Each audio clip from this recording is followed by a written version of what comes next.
أول ما بصيت عليه لقيته واقف قوي في قلب بنطلونه، وأنا أول ما شفته كده ما قدرتش خالص أستحمل. جريت عليه وكمان اترميت وعملت نفسي اتكعبلت ووقعت، وبقيت أنا وهو فوق بعض ومفيش أي مسافات خالص. لو حابين تعرفوا أكتر عن تفاصيل الحكاية كملوها معايا للآخر. حكايتنا النهاردة ممتعة وجريئة جدا، ويلا بينا نبدأ حكايتنا مع بعض. لكن قبل ما أبدأ الحكاية ياريت تنزلوا حالا تدعموني بلايك واشتراك في القناة علشان تشجعوني أقدم لكم المزيد من القصة الممتعة وكمان الجريئة. ويلا بينا نشوف صاحبة الحكاية اللي معانا بتحكي وبتقول إيه. صاحبة الحكاية بتحكي وبتقول: أنا ست في الثلاثينات وأنا على عود جبار فرنساوي. عودي الحمد لله بيحكوا ويضحكوا بيه، وكمان سمعتي طول الوقت كانوا بيحكوا وبيضحكوا بيها، لأن طبعاً أنا كنت محافظة على نفسي وعلى سمعتي قوي لحد ما اتجوزت. ولحد ما اتجوزت برضو كنت طول الوقت بحس إن أنا مختلفة مش زي بقية الستات. طول الوقت عايزة جوزي، وطول الوقت بحاول إن أنا أعمل له حركات إغراء، وهو كان بيجي معايا بسرعة من مجرد بس ضحكة كده بكل دلع ومياصة.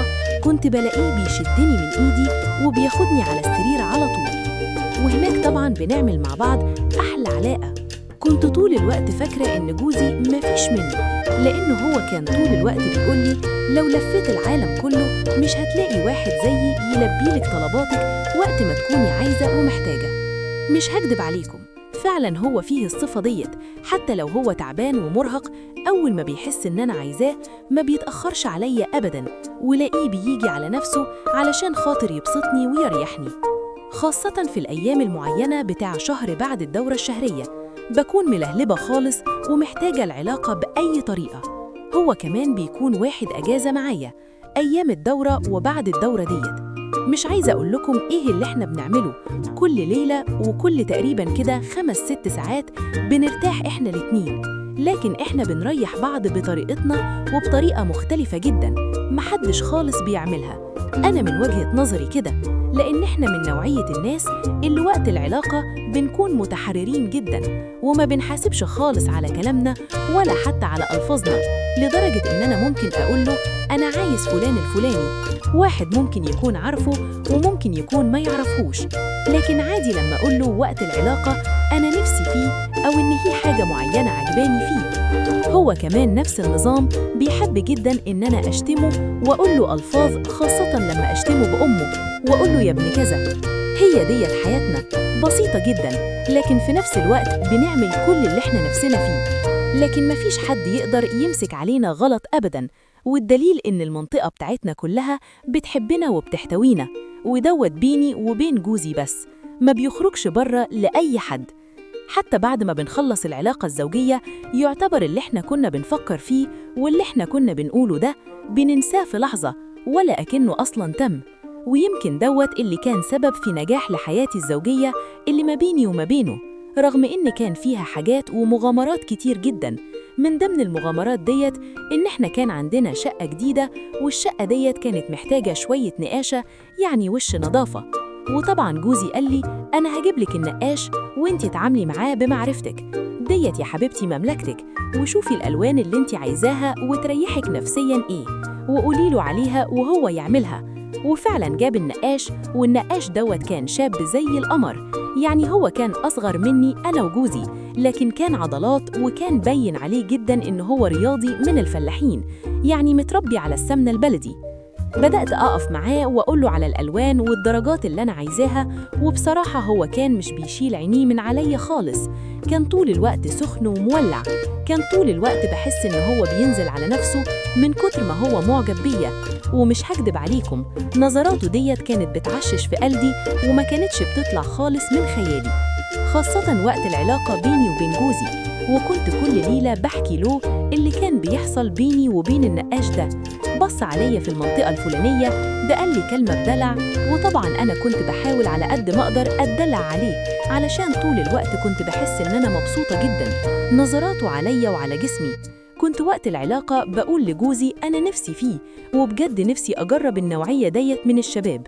أول مرة في حياتي حد يخش في دماغي كده ويعشش فيها، وأبقى محتاجة فعلا إن أنا أجرب بحق وحقيقي. سيبك من الكلام اللي احنا بنتكلم فيه ده.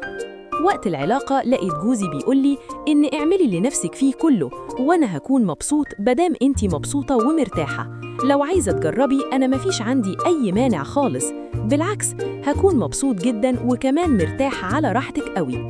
كان جوزي بيقولي مجرد كلام، لكن أنا ما كنتش أعرف إنه هو بيقول مجرد كلام وخلاص، لكن أخدت كلامه على أساس إنه هو بجد.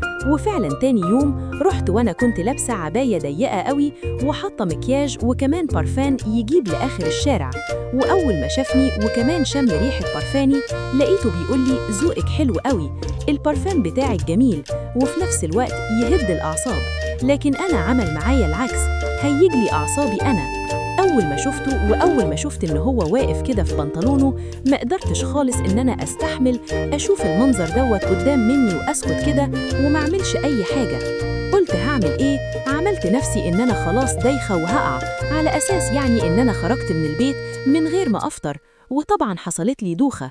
الكلام ده كله كان كده وكده، وأول يا دوبك خلاص كنت هقع هو على آخر لحظة لحقني، لكن علشان خاطر أنا جسمي تقيل ما قدرش عليا. أخده ونزلت على الأرض وبقيت أنا وهو على الأرض ويعتبر واحد، وبقى هو يفوق فيا وأنا فايقة وكل حاجة، لكن كنت عاملة نفسي إن أنا أغمى عليا. فضل إن هو يفوق فيا، وأول ما فقت لفيت إيدي حوالين رقبته وشديته ليا جامد وقلت له بصراحة أنا معجبة بيك، ما تيجي بينا يلا. ولسه ما كملتش الكلمة ولقيته هو بدأ يتعامل، بدأ يمشي إيده على كل حتة في جسمي وبدأ يعمل معايا كل حاجة حلوة. وفي اليوم دوت فضلت أنا وهو نتقلب على الأرض، شوية أنا فوقه وشوية هو فوقي لحد ما خلصنا خالص. ودي كانت أول مرة أحس إحساس المتعة بجد، لأن كان في فرق كبير جدا بيني وبين جوزي، وما بين المتعة والدلع اللي ما بيني وما بين جوزي وما بينه هو قوي. فعلا وقتها حسيت إن العلاقة مع جوزي عاملة زي المية الساقعة، لكن علشان خاطر أنا ما كنتش جربت قبل كده بالنسبة ليا جوزي دوت ما كانش فيه منه. بعد كده اتفقت معاه على إن أنا هقابله على طول، حتى لو خلص نقاشة في الشقة هيجيني شقتي أو أنا هروح له. وفضلت على الوضع دوت لفترة حوالي عن 2.5 شهر، مش كتير يعني، هو الوقت مش كتير، لكن أنا علشان كنت بروح له كل يوم عملت معاه مرات أكتر وأكتر، وكل مرة كنت بروح فيها كنت برجع وأحكي لجوزي على كل اللي كان بيحصل. والغريبة إن جوزي كان بيكون مبسوط جدا ومستمتع بكل اللي أنا بقوله له. وبكده تكون خلصت الحكاية اللي معانا النهاردة. ولو عجبتكم حكايتنا انزلوا حالا ادعموني بلايك واشتراك في القناة علشان تشجعوني أقدم لكم المزيد من القصة الممتعة وكمان الجريئة. ويلا بينا نشوف صاحبة الحكاية اللي معانا بتحكي وبتقول إيه. صاحبة الحكاية بتحكي وبتقول أنا ست في الثلاثينات وأنا على عود جبار فرنساوي، عودي الحمد لله بيحكوا ويضحكوا بيه، وكمان سمعتي طول الوقت كانوا بيحكوا وبيضحكوا بيها، لأن طبعا أنا كنت محافظة على نفسي وعلى سمعتي قوي لحد ما اتجوزت. ولحد ما اتجوزت برضو كنت طول الوقت بحس إن أنا مختلفة مش زي بقية الستات، طول الوقت عايزة جوزي وطول الوقت بحاول إن أنا أعمل له حركات إغراء، وهو كان بيجي معايا بسرعة من مجرد بس ضحكة كده بكل دلع ومياصة كنت بلاقيه بيشدني من إيدي وبياخدني على السرير على طول، وهناك طبعا بنعمل مع بعض أحلى علاقة. كنت طول الوقت فاكرة إن جوزي مفيش منه، لأن هو كان طول الوقت بيقولي لو لفيت العالم كله مش هتلاقي واحد زيي يلبيلك طلباتك وقت ما تكوني عايزة ومحتاجة. مش هكدب عليكم، فعلا هو فيه الصفة ديت، حتى لو هو تعبان ومرهق أول ما بيحس إن أنا عايزاه ما بيتأخرش عليا أبدا، ولاقيه بيجي على نفسه علشان خاطر يبسطني ويريحني، خاصة في الأيام المعينة بتاع شهر بعد الدورة الشهرية بكون ملهبة خالص ومحتاجة العلاقة بأي طريقة.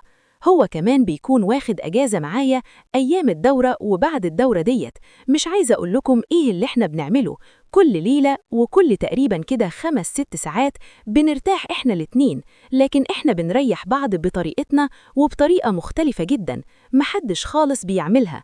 أنا من وجهة نظري كده، لأن إحنا من نوعية الناس اللي وقت العلاقة بنكون متحررين جدا وما بنحاسبش خالص على كلامنا ولا حتى على ألفاظنا، لدرجة إن أنا ممكن أقوله أنا عايز فلان الفلاني، واحد ممكن يكون عارفه وممكن يكون ما يعرفوش، لكن عادي لما أقوله وقت العلاقة أنا نفسي فيه أو إن في حاجة معينة عجباني فيه. هو كمان نفس النظام بيحب جدا إن أنا أشتمه وأقوله ألفاظ، خاصة لما أشتمه بأمه وأقوله يا ابن كذا. هي ديت حياتنا بسيطة جدا، لكن في نفس الوقت بنعمل كل اللي احنا نفسنا فيه، لكن مفيش حد يقدر يمسك علينا غلط أبدا، والدليل إن المنطقة بتاعتنا كلها بتحبنا وبتحتوينا، ودوت بيني وبين جوزي بس، ما بيخرجش بره لأي حد.